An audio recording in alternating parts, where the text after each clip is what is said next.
ڈیرہ اسماعیل خان کے علاقے در اندازہ میں ایف سی چیک پوسٹ پر حملے میں فرنٹیئر کانسٹیبلری کے 10 جوان شہید ہوئے ہیں۔ ترجمان وزارت داخلہ کی جانب سے یہ سامنے آیا ہے۔ پاکستان کے لیے آبویسلی مسائل بڑھتے جا رہے ہیں اور ہر گزرتے دن کے ساتھ یہ جو دہشت گردی کے واقعات ہیں ان میں اضافہ ہو رہا ہے۔ ٹانک میں ایک حملہ ہوا ہے۔ ٹانک خیبر پختونخوا کا جنوبی ضلع ہے اور ڈیرہ اسماعیل خان ڈویژن کا یہ ضلع ہے۔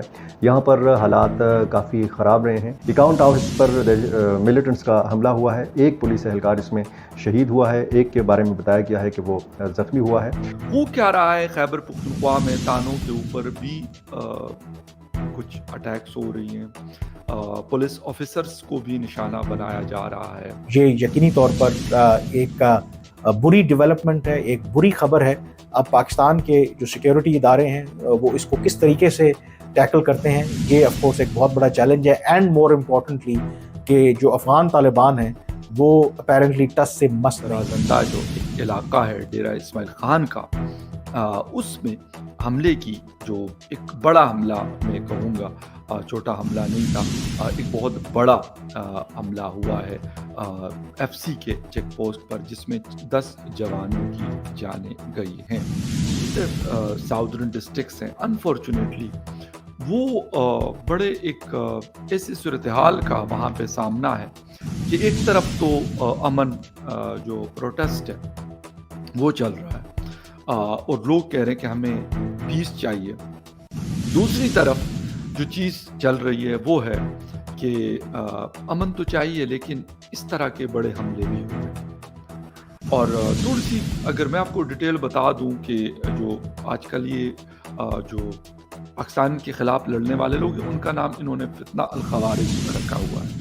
میں کہتا ہوں نام کچھ بھی ہو، اگر وہ اسٹیٹ کے خلاف لڑ رہے ہیں، اسٹیٹ کی فورسز کو نشانہ بنا رہے ہیں، تو میں تو کہتا ہوں ان کے اپنے ہی نام جو ہے اسی سے ہمیں پتہ ہونا چاہیے کہ یار یہ ٹی ٹی پی نے کیا یا آئی کے نے کیا یا کسی اور جو گروپ ہے اس نے کیا ہے، بجائے اس کے کہ ہم یہ کہیں کہ جی فتنہ الخوارج۔ یہ تو سیدھی سی بات ہے کہ جو آپ کی ملک کے خلاف بندوق اٹھاتے ہیں اور مارتے ہیں، گو کہ ایک چیز میں کہوں گا، میں کوئی مطلب میں یہ نہیں کہہ رہا کہ میں کوئی ٹی ٹی پی کو یا پھر فورسز کو، دونوں کے اپنے اپنے اسپوکس پرسن موجود ہے، دونوں بڑے پاورفل ہیں، لیکن ایک چیز دیکھنے کو مل رہی ہے کہ ٹی ٹی پی شاید سویلینز کو اس دفعہ تقریباً جتنا نظر آ رہا ہے نشانہ نہیں بنا رہی، لیکن فورسز کو ایک بڑا نقصان دے رہی ہے۔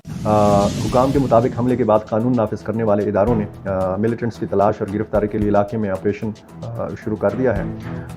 اس سے پہلے بھی ضلع ٹانک میں ججز کے اسکواڈ کی گاڑی پر حملہ کیا گیا تھا، جس کے نتیجے میں 2 پولیس اہلکار شہید ہوئے تھے، اور اسی طرح اسی علاقے میں ٹانک اور ڈیرہ اسماعیل خان کے علاقے سے ایک جج کو اغوا بھی کیا گیا تھا، اور ساتھ ساتھ کچھ کسٹم کے اہلکاروں پر بھی حملے ہوئے ہیں۔ ڈیرہ اسماعیل خان میں ٹارگٹ کلنگ کے واقعات جو ہیں پورے ڈیرہ اسماعیل خان ڈویژن میں ہیں، بنو ڈویژن میں ہے۔ بنو میں جو دھرنا ہے لوگوں کا وہ تیسرے دن بھی جاری رہا۔ امن مارچ بنو کے لوگوں نے کیا۔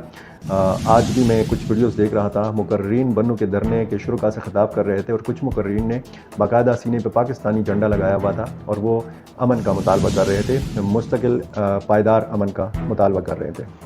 بہرحال یہ صورتحال جو ہے خیبر پختونخوا کی خاصی تشویشناک ہے، اگر امن و امان کے حوالے سے آپ بات کریں۔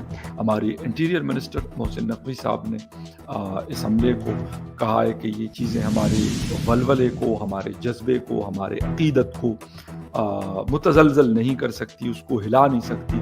ہم لڑ رہے ہیں اور ہم لڑتے رہیں گے جب تک ہم ان کا خاتمہ نہ کر دیں، اور اپنی ہمدردی کا اظہار بھی انہوں نے، جو خاندان جن کے پیارے اپنی جان سے 2 بیٹے ہیں شہید ہوئے ہیں اور جو زخمی ہیں، ان کے ساتھ انہوں نے سالیڈیرٹی کا اظہار کیا ہے۔ اس وقت جو سچویشن ہے وہ ایسی نہیں ہے۔ ٹی ٹی پی ایک بڑے ایگریسو موڈ میں ہے، اور ٹی ٹی پی کی کوشش ہے کہ مطلب جتنا بڑا نقصان وہ پہنچا سکتے ہیں، وہ بے شک آرمی ان کے ہتھے چڑھتی ہو، آرمی کے جوان یا آفیسرز جہاں پہ وہ حملہ کر سکتے ہیں، یا اس کے ساتھ ساتھ اگر پولیس آفیسرز ان کے ہاتھ چڑھتے ہیں، یا پھر ایف سی وغیرہ کے لوگ ان کے ہاتھ چڑھتے ہیں۔